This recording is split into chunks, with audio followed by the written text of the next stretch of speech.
Helen, you're back, Michael said with a grin as I walked into the living room. His overly casual tone immediately set off alarm bells. I am, I replied cautiously, setting my suitcase down. Something about his smug expression didn't sit right with me. What's with the smile? Oh, nothing, he said, waving his hand as if brushing off my question. Then with a flourish, he added, Well, I suppose you'll find out eventually. I made a major business move while you were away. I raised an eyebrow. What kind of move? He leaned back against the arm of the couch, his grin widening. Your jewelry collection, he said, his voice dripping with satisfaction. I sold it. Every piece. And before you get upset, let me just say, you'll thank me later. Your jewels funded my empire. I froze, my heart pounding as his words sank in. My jewelry collection, the pieces I'd spent years curating, some handed down from my mother and grandmother, others purchased with my own hard-earned money. Gone. What did you just say? I asked, my voice low and trembling. Michael laughed, clearly misreading my tone. I said I sold it, Helen. Do you know how much those diamonds were worth? Enough to jumpstart a venture that's going to put us on the map. It's brilliant, really. You should be proud. Proud? My hands clenched into fists as anger surged through me. You had no right, Michael. That was my jewelry. Do you even realize what you've done?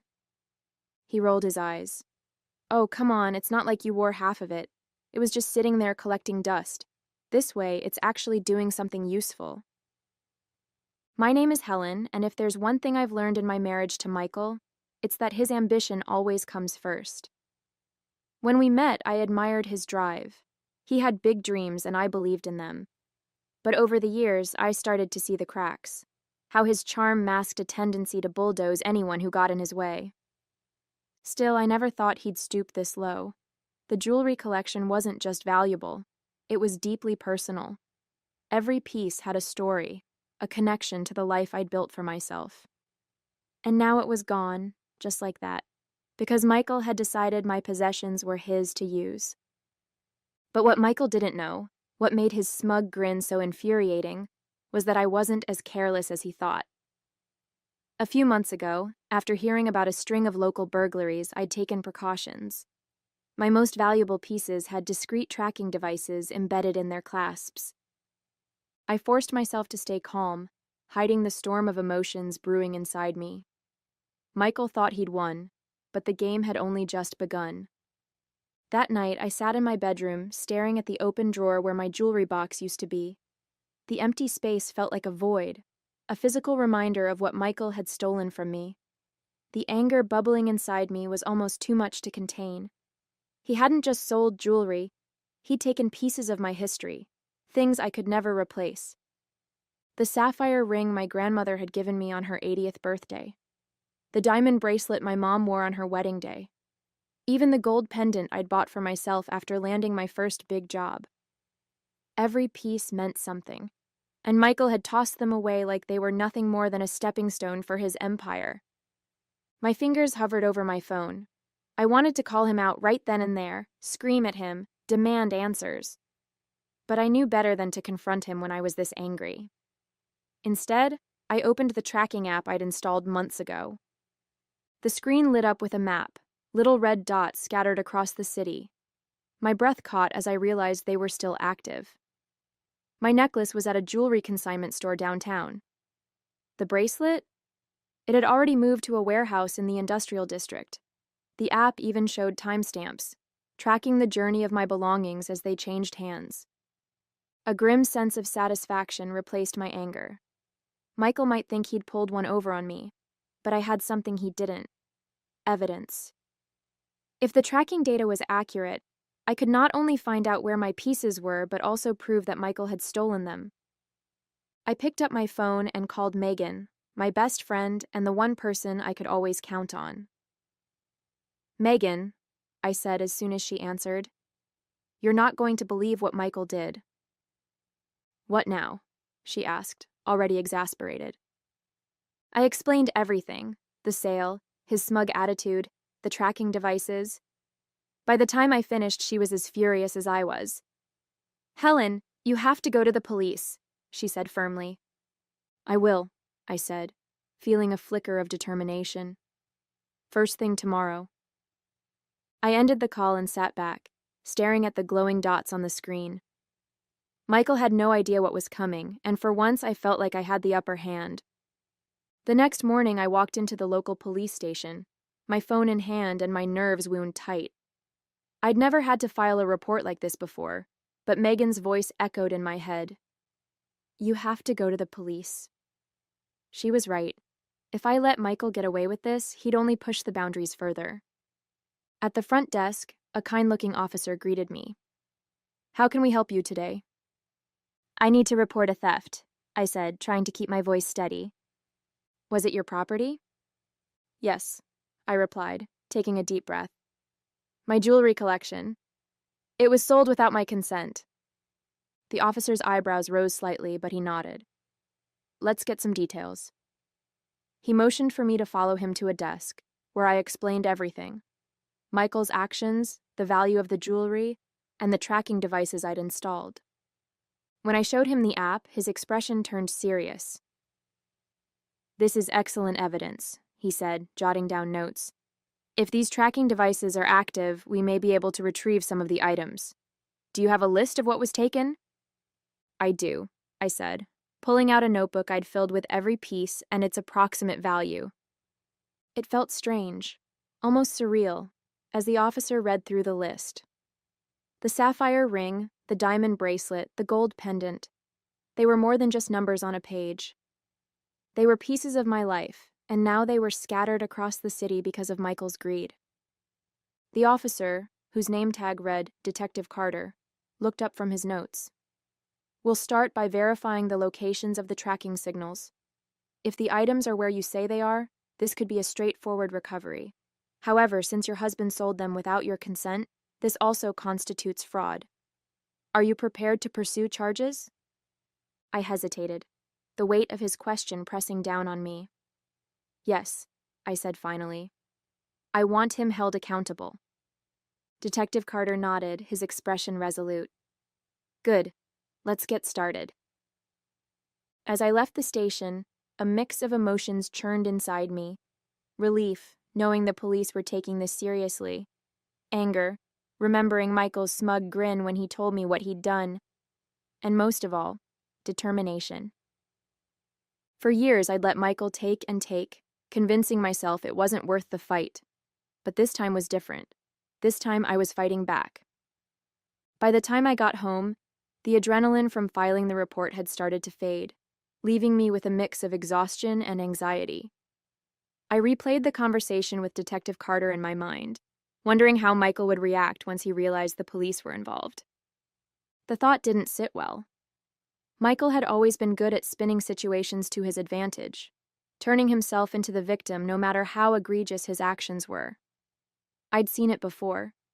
How he could charm his way out of responsibility with a smile and a clever excuse. But this time, he didn't know I was one step ahead. That evening, Megan came over, a bottle of wine in hand. "Okay," she said, settling onto my couch. "Tell me everything. How did it go at the station?" I filled her in, from the evidence I'd shown Detective Carter to his plan to track down the pieces. She listened intently, her expression a mix of outrage and admiration. "You're handling this better than I would," she said when I finished. "If it were me, I'd probably be at his office flipping desks right now." I laughed despite myself. "Trust me, I've thought about it. But the police have the tracking data, and I think that's my best shot at getting everything back." "Good," Megan said, raising her glass. "To you, for not letting that smug jerk get away with this." The next day, I got a call from Detective Carter. "We've verified the locations of the items," he said. 2 are at a consignment store downtown, and another is in a warehouse. We've secured cooperation from the store owners and are moving forward with retrieval. I'll keep you updated as we progress." The relief was immediate. "Thank you," I said, gripping the phone tightly. "Does this mean I'll get them back?" "It's looking good," he replied. But the investigation is still ongoing. We've also flagged your husband's financial activities. I don't want to alarm you, but there may be more going on than just the jewelry sale. My stomach dropped. What do you mean? There are some unusual transactions linked to his business accounts, Detective Carter explained. We'll need to look into it further, but this could be bigger than we initially thought. As I hung up the phone, my mind raced. Michael hadn't just betrayed me. He might have been hiding an entirely different side of himself. The idea that Michael's betrayal could run even deeper haunted me for the rest of the day. I paced the kitchen, replaying Detective Carter's words. This could be bigger than we initially thought. What else had Michael been hiding from me? Later that evening, I decided to confront him. If there was more to this than the jewelry sale, I needed to know. When he walked through the door, his smug grin irritated me more than usual. He tossed his keys on the counter and said, "Busy day. What's for dinner?" I didn't even try to hide my anger. "Michael," I said, crossing my arms, "we need to talk. Now." His grin faltered, replaced by a wary expression. "What's wrong?" "What's wrong?" I repeated, my voice sharp. "You stole my jewelry to fund your so-called empire, and now the police are investigating you." The color drained from his face, but he quickly tried to recover. "Police? What are you talking about?" "I didn't steal anything, Helen. That jewelry was just sitting there, collecting dust. I thought you'd be happy it was being put to good use." I shook my head, disgusted by his audacity. "Put to good use? Michael, you had no right to touch my things. And now the police are looking into your finances, and they think there's more to this than just the jewelry." His expression shifted, anger flashing in his eyes. "You went to the police?" he hissed. "You're turning this into a circus. Why couldn't you just talk to me like an adult?" "Because talking to you doesn't work," I shot back. "You always find a way to twist things or talk yourself out of trouble. This time, there's evidence, and you can't charm your way out of it." Michael stared at me, his jaw tightening. "You've made a huge mistake, Helen. If you think you can tear me down like this, you've got another thing coming." I didn't flinch. "No, Michael. The only mistake I made was trusting you, but that ends now." The silence between us was heavy as he glared at me, his confidence cracking. For once, he didn't have a snappy comeback or a smug excuse. He simply stormed out of the kitchen, slamming the door behind him. I stood there for a long time, my heart pounding. This wasn't just about reclaiming what was mine anymore.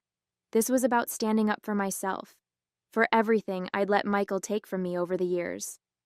And I wasn't backing down. The next day, I received another call from Detective Carter. His tone was steady, but there was a weight to his words. "Mrs. Parker, we've recovered 3 of the items so far, including the diamond bracelet and sapphire ring. The rest are being traced to other locations, but we've hit an unexpected development." "What kind of development?" I asked, gripping the phone tightly. "We've uncovered financial transactions linked to your husband's business that suggest fraudulent activity. Some of these funds appear to overlap with the sale of your jewelry, but others involve external accounts that raise red flags. We're expanding the investigation." I sat down, the weight of his words pressing on my chest. Michael wasn't just selfish. He was reckless. "What does this mean for me?" I asked cautiously. "For now, you're not implicated," Detective Carter reassured me. "But it's important that you remain cooperative and provide any additional information we request. Your husband's actions could have serious legal consequences." I hung up and stared at the phone in disbelief. What had Michael gotten himself into? Selling my jewelry was bad enough, but fraud? I felt like I was living with a stranger, someone I no longer recognized. That evening, I called Megan. "The police think Michael's involved in something bigger," I said, pacing the living room. "They're looking into his business accounts." Megan didn't sound surprised. "Honestly, Helen, I'm not shocked. The way he carries himself, like the rules don't apply to him, it was only a matter of time before it caught up with him." "But how could I not have seen this?" I asked, my voice breaking. "I married him, trusted him, and now everything feels like a lie." Megan's tone softened. You couldn't have known, Helen. He's good at hiding things, at manipulating people. But this isn't your fault. You're doing the right thing by standing up for yourself." Her words gave me some comfort, but the anger and betrayal still churned inside me. Later that night, Michael came home. His usual confidence was gone, replaced by an air of frustration and barely contained rage. "I know what you've been doing," he said, his voice low and venomous. "The police, the bank. Do you have any idea what kind of damage you've caused?" "I didn't cause this, Michael," I said, meeting his glare. "You did. And now you're finally facing the consequences." He laughed bitterly. "You think you've won? This isn't over, Helen." "You're right," I said calmly. "It's not over. But it's out of your hands now." For the first time, I saw fear flicker in his eyes. The following morning, I received another call from Detective Carter. "Mrs. Parker," he began, his tone steady but serious. "We've recovered several more items from your jewelry collection. They were traced to a private auction house downtown." Relief washed over me. "Does that mean I'll get them back soon?" I asked, my voice trembling with a mix of hope and exhaustion. "Yes," Detective Carter confirmed. "We're working through the legal process to return the recovered items to you. But there's another development. The financial records tied to your husband's business show evidence of tax evasion and embezzlement. It's a growing case." Hearing those words didn't surprise me anymore. By this point, I'd come to accept that Michael wasn't just careless, he was deeply unethical. I thanked Detective Carter and hung up, my resolve hardening. I couldn't let Michael's actions drag me down any further. That afternoon, I took the first tangible step toward reclaiming my independence. I contacted a lawyer Megan had recommended, someone who specialized in both family law and financial recovery. Sitting in her office, I explained everything, from the theft of my jewelry to the unfolding police investigation. "This is a mess," she said, flipping through her notes. "But the good news is, you've already done a lot to protect yourself by going to the authorities. We can file for a formal separation and begin securing your personal assets." Hearing those words was both terrifying and empowering. I'd never imagined I'd be sitting in a lawyer's office, planning to disentangle my life from my husband's. But after everything Michael had done, I knew it was the only way forward. "What about his business?" I asked. "Could this affect me financially?" "Potentially," she replied. "That's why it's important to establish clear boundaries now. If his business is under investigation, we need to ensure your finances are protected." Later that evening, as I reviewed the paperwork the lawyer had given me, Megan called to check in. "How are you holding up?" she asked. "I'm okay," I said, surprising even myself with the honesty of the statement. "For the first time in weeks, I feel like I'm in control. It's not easy, but I know I'm doing the right thing." "You are," Megan said firmly. "And you're stronger than you realize, Helen. Don't forget that." As I hung up, I glanced at the stack of documents on the table. The road ahead wasn't going to be easy, but for the first time, I felt ready to face it. 2 days later, I met Detective Carter at the station to review the progress of the investigation. "Mrs. Parker," he said, gesturing for me to sit across from him, "we've traced almost all of your jewelry and confirmed it was sold through high-value channels. The auction house and consignment stores involved have provided full cooperation." "That's a relief," I said, feeling a small weight lift off my shoulders. "And Michael? What's happening with him?" Detective Carter leaned forward, folding his hands on the desk. "The evidence against him is significant. Between the unauthorized sale of your jewelry and the fraud tied to his business accounts, the DA is preparing charges. He's not going to walk away from this." Hearing those words filled me with a mix of satisfaction and sadness. Michael's actions had hurt me deeply, but knowing he would face consequences was a step toward justice. That evening, Michael came home late. I was sitting in the living room, surrounded by legal documents and paperwork from the bank. He stopped in the doorway, his face hard and defensive. "What is all this?" he asked, nodding toward the papers. "Divorce filings," I said evenly, not looking up from the page I was reviewing. His eyes widened, and for a moment I saw genuine shock on his face. You're divorcing me? He asked, his voice tinged with disbelief. Yes, Michael, I said, meeting his gaze. This is the end. I won't let you drag me down with you any further. He scoffed, running a hand through his hair. You think you're going to come out of this unscathed? I built everything for us, Helen. Everything I've done was for this family. I laughed bitterly. You didn't do it for us. You did it for yourself. You stole from me, lied to me, and left me to clean up your messes. This family? It was always just about you. He stared at me, his confidence slipping away with each word. You don't mean this? He said finally. You can't mean this. I do, I said firmly, and you'll see just how serious I am when you're served. For the first time since this ordeal began, Michael was speechless. He turned and stormed out of the room, slamming the door behind him. I exhaled deeply, the sound of the door echoing in my ears. This wasn't just the end of my marriage, it was the beginning of reclaiming my life. The next morning, I got a call from my lawyer. Helen, the papers have been filed.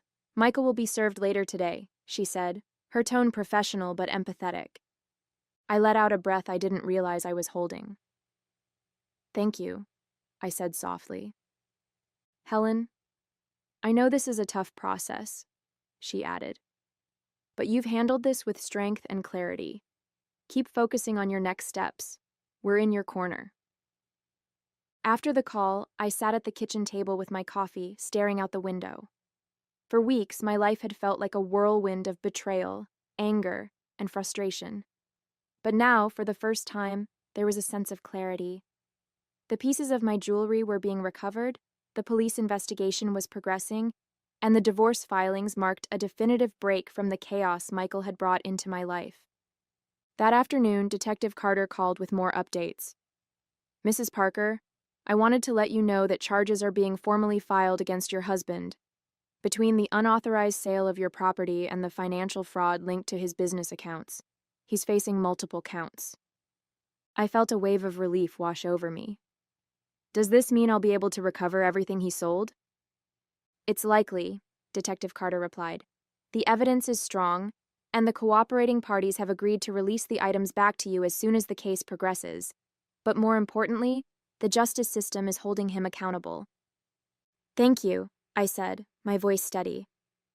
When I hung up, I realized something profound. I wasn't angry anymore. I wasn't consumed by the betrayal or the need to make Michael pay. I was simply ready to move on. That evening, I met Megan for dinner. She raised her glass with a grin. To Helen, she said, the woman who didn't just survive, she thrived. I laughed, clinking my glass against hers. I don't know if I'd call it thriving just yet, but I'll take it. Megan leaned in, her expression serious. You're stronger than you think, Helen. You took control when it mattered most. Don't forget that. Her words stayed with me as I drove home that night. For years, I'd let Michael's ambition overshadow my own sense of self-worth. But now, as I looked ahead, I saw nothing but possibilities. A week later, I received a call from Detective Carter. Mrs. Parker, he said, his tone lighter than before. I wanted to let you know we've recovered all but one piece of your jewelry. The remaining item is still being traced, but the majority of your collection is ready for you to reclaim. Hearing those words felt like the final piece of a heavy burden being lifted off my shoulders. Thank you, Detective, I said, relief evident in my voice. I can't tell you how much this means to me. We're just doing our job, he replied. But if I may say, you've handled the situation with remarkable strength. Not everyone takes the steps you did. After the call, I made my way to the precinct to collect the recovered items. As I held the sapphire ring my grandmother had given me and the diamond bracelet from my mother, I felt a deep sense of closure. These weren't just pieces of jewelry. They were symbols of the life I'd worked so hard to preserve, now returned to me. The day Michael was formally charged, I received a curt message from him. You really had to drag this out, didn't you? I hope you're happy now. I didn't respond. There was no point. Michael had made his choices, and now he was facing the consequences. My energy was better spent on myself, on rebuilding, on moving forward. That evening, I went through the remaining paperwork with my lawyer. Once the divorce is finalized, your financial separation from him will be complete, she said. His debts won't touch you. Thank you, I said, feeling a weight lift. That's exactly what I need. It wasn't until later that night, sitting in my quiet, newly peaceful home, that I realized how much had changed. The betrayal, the anger, the hurt, it was all still there, but it no longer consumed me. I'd learned how to set boundaries, how to fight for myself, and how to let go of what I couldn't control. Megan called to check in, her usual upbeat tone lifting my spirits. So, what's next for Helen Parker? She asked. Honestly, I said, smiling for the first time in what felt like forever. Anything I want. As I hung up, I looked around my home. Not just a house, but my space, reclaimed and safe. For the first time in years, I felt like I could truly breathe. Michael's actions had tested me in ways I never expected, but I'd come out stronger. And now my future was finally mine to define.